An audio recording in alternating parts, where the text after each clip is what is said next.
Yeah, that's right, Matt. I'm here with Sue Roberts, who's been a long campaigner. You lost your brother Graham in the tragedy. That's right, yes. Just explain what's happened behind number 10 doors today. Well, we were invited for breakfast with Keir Starmer, Bishop James Jones and Ken Sutton were with us as well.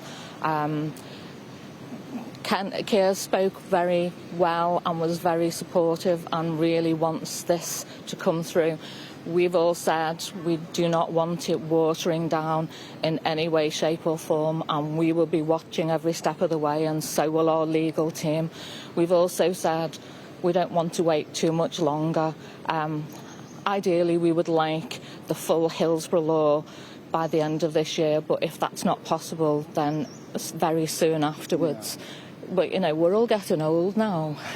We want to see this. And as Keir said, once this is a law, it will serve the country, not just now, but in 100 years' time, hopefully 200, 300 years' time. And the Hillsborough Law, just explaining to viewers, is to have a duty of candour where basically officials can't lie, they can't deceive, they can't make things up, and they can't cover up.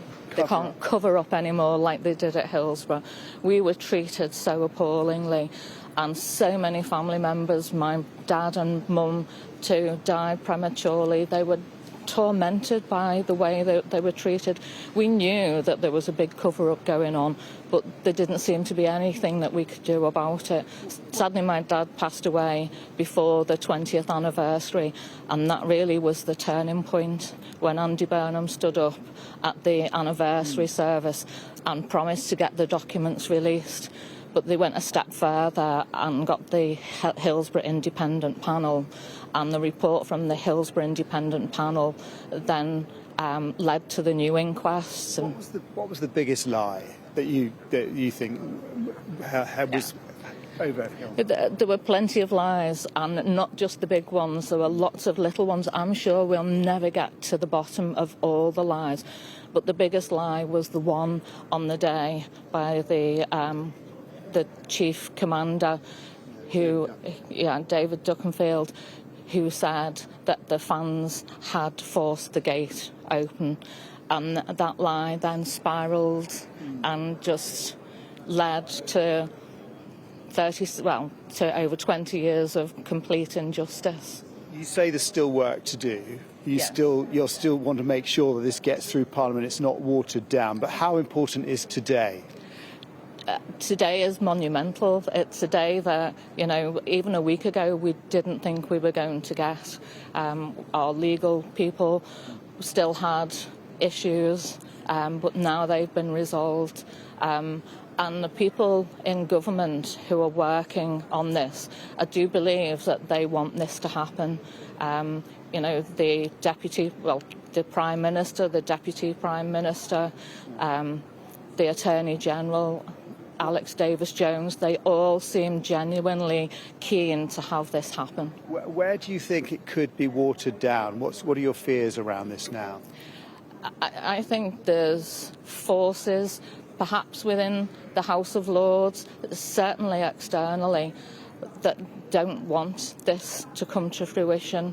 They have their own reasons why they don't want it, but we're gonna keep on and on until this does come to fruition. And finally, we talked about duty of candour and honesty, but also legal representation and the rights of people to have the same level of legal representation as the authorities are going up against them. How important is that?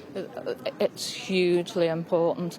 We had to go out and fundraise. The first inquest, Trevor Hicks, who was the chairman at the time, he counted up the number of members of families from the Hillsborough Family Support Group, and he went to each family and said, please, can you give us X many £1,000s. Some families couldn't do that, so then he had to go back to the families that had give money and ask for more.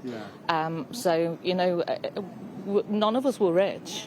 You know, we were just normal families, but we wanted the best for our loved ones. But then we had one barrister against teams of barristers for the police, for the ambulance, for the FA, for Sheffield City Council. We didn't stand a chance. It was so unfair. Yeah, and yet here you are, you've done it, and you've done it for other families and for people coming in the future. So congratulations, Thank you. Sue Roberts. And that is really the message, that these families, they didn't have much money, they did go up against huge institutions, they managed eventually to get justice for themselves, and today what they've achieved is quite extraordinary and monumental, because it means that people like them in the future coming up against the same barriers will have that assistance, and there will be that duty of candour where authorities and public officials will have to tell the truth.